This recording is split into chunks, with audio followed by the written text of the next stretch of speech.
News. Good afternoon. I'm Dana Hurtnicki in for Lisa. Breaking at noon, an officer on a motorcycle was hit by a car along Lake Hefner Parkway. News 9's Brittany Toulis is there live with more information. Brittany. Yeah, Dana, I am right here at the Memorial Road exit on the northbound side of Hefner Parkway.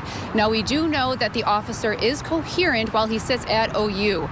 We don't know the cause of the crash, but if you look right at the crash scene, you can kind of see the story of what happened. And it started just to my right with the behind the squad car right here.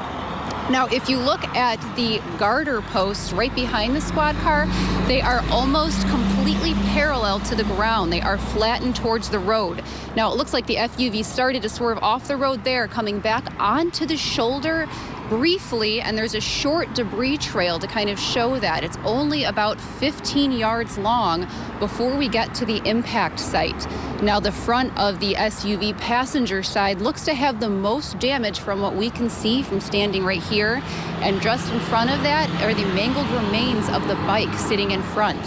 Now, this bike is in hundreds of pieces. It looks like it's just on the floor, it's half standing up, and if you look at it compared to the other bikes that are here on scene, it almost doesn't resemble a motorcycle anymore.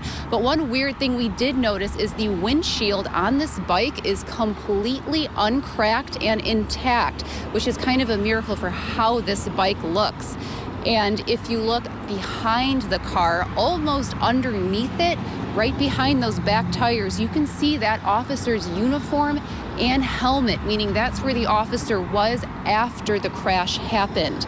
Now, he said they were taken to OU and they are awake and talking, but we don't know the extent of that officer's injuries.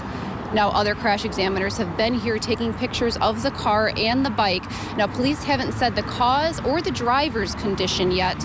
And if you've noticed the slow passing cars here passing by me, that means traffic is also being affected here. Now, both sides of Hefner Parkway, north and southbound lanes, are down to one lane right now. So if you are traveling and plan to head down this way, had a little extra time for your travel. And as we get more information on the officer's condition and the cause of this crash, we'll relay that back to you. But for now, live from Hefner Parkway, Brittany Toulis, Oklahoma's own News 9.